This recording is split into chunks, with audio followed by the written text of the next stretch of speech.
दोस्तों, शनिवार का दिन न्याय के देवता शनिदेव को समर्पित है।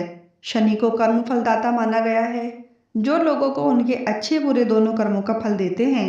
अगर किसी की कुंडली में शनि की दशा शुभ हो तो वह व्यक्ति खूब तरक्की करता है, और अगर वह शनि से पीड़ित है तो व्यक्ति को तमाम कष्टों का सामना भी करना पड़ सकता है। ऐसे में हर व्यक्ति चाहता है कि उस पर शनि की कृपा दृष्टि सदैव बनी रहे। शनि को प्रसन्न करने के लिए शनिदेव व्रत बेहद लोकप्रिय हैं।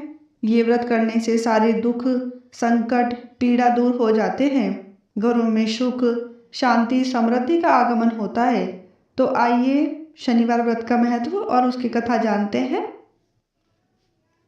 शनिवार व्रत कथा। एक समय की बात है जब सभी नवग्रहों यानी सूर्य, चंद्र, मंगल, बुध, बृहस्पति, शुक्र, शनि, राहु और केतु में विवाद छिड़ गया कि इनमें सबसे बड़ा कौन है। सभी आपस में लड़ पड़े। तभी सारे देवराज इंद्र के पास पहुंचे।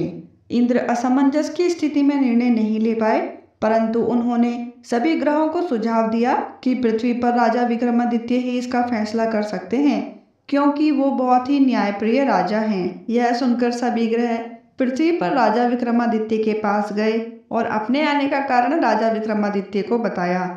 उनकी बात सुनकर राजा विक्रमादित्य बहुत ही परेशान हो गए। उनका चिंतित होना तो बनता था, क्योंकि जिसको भी वह छोटा बताते तो वही उनसे नाराज हो जाता। राजा ने काफी सोच विचार किया और उसके बाद उनको एक उपाय सूझा।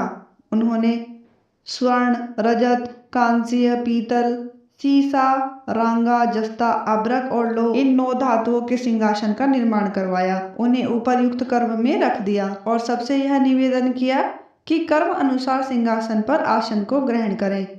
शर्त यह रखी गई कि जो सबसे अंतिम में सिंहासन पर आसन ग्रहण करेगा वही सबसे छोटा माना जाएगा। इस शर्त के कारण शनिदेव सबसे बाद में आसन प्राप्त कर पाए और वह सबसे छोटे कहलाए। ऐसा होने पर उनको बहुत क्रोध आया और आवेश में आकर शनिदेव ने सोचा कि राजा ने यह सब जानबूझकर किया है। कुपित होकर शनिदेव ने राजा से कहा कि राजा, तू मुझे नहीं जानता। सूर्य एक राशि में 1 महीना, चंद्रमा में 2.25 महीने 2 दिन, मंगल में 1.5 महीना, बृहस्पति 13 महीने, बुध और शुक्र 1-1 महीने विचरण करते हैं, लेकिन मैं 2.5 से 7.5 साल तक रहता हूँ। मैंने बड़े बड़े का विनाश किया है। श्री राम की 7.5 आने पर उन्हें जंगल जंगल भटकना पड़ा और रावण की आने पर लंका को बंदरों की सेना से परास्त होना पड़ा। क्रोधित शनिदेव ने राजा से कहा कि अब आपको सावधान रहने की जरूरत है। इतना कहकर शनिदेव कुपित अवस्था में वहां से चले गए। समय गुजरता गया और कालचक्र का पहिया घूमते हुए राजा की 7.5 आ ही गई। तब शनिदेव घोड़ों का सौदागर बनकर राजा के राज्य में गए। उनके साथ अच्छे नस्ल के बहुत सारे घोड़े थे। जब राजा को सौदागर के घोड़ों का पता चला तो अश्वपाल को अच्छे घोड़े खरीदने के लिए भेजा। अश्वपाल ने कई अच्छे घोड़े खरीदे। इसके अलावा सौदागर ने उपहार स्वरूप एक सर्वोत्तम नस्ल के घोड़े को राजा की सवारी हेतु दिया। राजा विक्रमादित्य जैसे ही उस घोड़े पर बैठे तो वह तुरंत वन की ओर भागने लगा। जंगल के अंदर पहुंचकर वह गायब हो गया। भूख और प्यास की स्थिति में राजा जंगल में भटकते रहे। अचानक उन्हें एक ग्वाला दिखाई दिया, जिसने राजा की प्यास बुझाई। राजा ने प्रसन्नता से उसे अपनी अंगूठी देकर नगर की तरफ चले गए। वहां पर एक सेठ की दुकान पर पहुंचकर उन्होंने जल पिया और अपना नाम बीका बताया। भाग्यवश उस दिन सेठ की खूब आमदनी हुई। सेठ खुश होकर उन्हें अपने साथ लेकर घर गया। सेठ के घर में खूंटी पर एक हार टंगा था, जिसको खूंटी निगल रही थी। कुछ ही देर में हार पूरी तरह से गायब हो गया। सेठ वापस आया तो हार गायब था। उसे लगा कि वीका ने ही उसे चुराया है। सेठ ने वीका को कोतवाल से पकड़वा दिया और उसको दंड स्वरूप राजा ने चोर समझकर उसके हाथ और पैर दोनों कटवा दिए। अपंग अवस्था में उसे नगर के बाहर फेंक दिया गया। तभी वहां से एक तेली निकल रहा था, जिसको वीका पर दया आ गई। उसने वीका को अपनी गाड़ी में बिठा लिया। वीका अपनी जीप से बैलों को हाँकने लगा। कुछ समय पश्चात राजा की शनि दशा समाप्त हो गई। वर्षा काल आने पर वीका मल्हार गाने लगा। एक नगर की राजकुमारी मनभावनी ने मल्हार को सुनकर मन ही मन प्रण कर लिया कि जो भी इस राग को गा रहा है वो उसी से विवाह करेगी। उन्होंने दासियों को खोजने के लिए भेजा, परंतु वापस आकर सभी ने बताया कि वह एक अपंग आदमी है। राजकुमारी यह जानकर भी नहीं मानी और अगले दिन ही वह अनशन पर बैठ गई। जब लाख समझाने पर राजकुमारी नहीं मानी, तब राजा ने उस तेली को बुलावा भेजा और विका से विवाह की तैयारी करने के लिए कहा गया। विका से राजकुमारी का विवाह हो गया।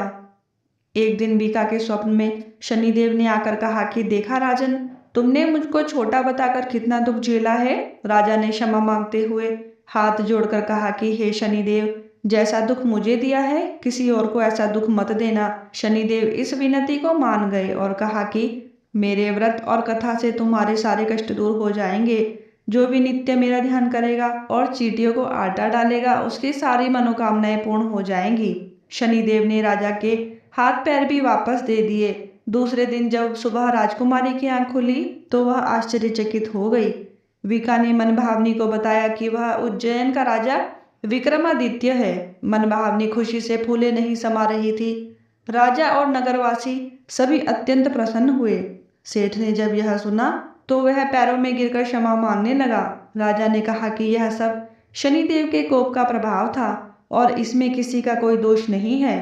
सेठ ने निवेदन करते हुए कहा कि मुझे शांति तभी मिलेगी जब आप मेरे घर चलकर भोजन करेंगे। सेठ ने कई प्रकार के व्यंजनों से राजा का सत्कार किया। जब राजा भोजन कर रहे थे तभी जो खूंटी हार निगल गई थी वही उसे उगल भी रही थी। सेठ ने अनेक मोहरें देकर राजा को धन्यवाद किया और अपनी कन्या श्री कंवरी से पाणी ग्रहण का निवेदन किया। राजा ने सहर्ष स्वीकार कर लिया। राजा अपनी दोनों रानियों मनभावनी और श्री कंवरी को लेकर उज्जैन नगरी लौट आए। सारे नगर में दीपमाला और खुशी मनाई गई। राजा ने घोषणा करते हुए कहा कि मैंने शनिदेव को सबसे छोटा बताया था, लेकिन असल में वह सर्वोपरि हैं। तब से सारे राज्य में शनिदेव की पूजा और कथा नियमित होने लगी। सारी प्रजा के बीच खुशी और आनंद का वातावरण बन गया। शनिदेव के व्रत की कथा को जो भी सुनता या पढ़ता है उसके सारे दुख दूर हो जाते हैं। बोलिए श्री शनिदेव भगवान की जय। आशा करती हूँ कि मेरी यह वीडियो आपको पसंद आई होगी। अगर आपको मेरी यह वीडियो पसंद आई है तो आप इसको लाइक करें, शेयर करें और मेरे चैनल को सब्सक्राइब करना ना भूलें। धन्यवाद।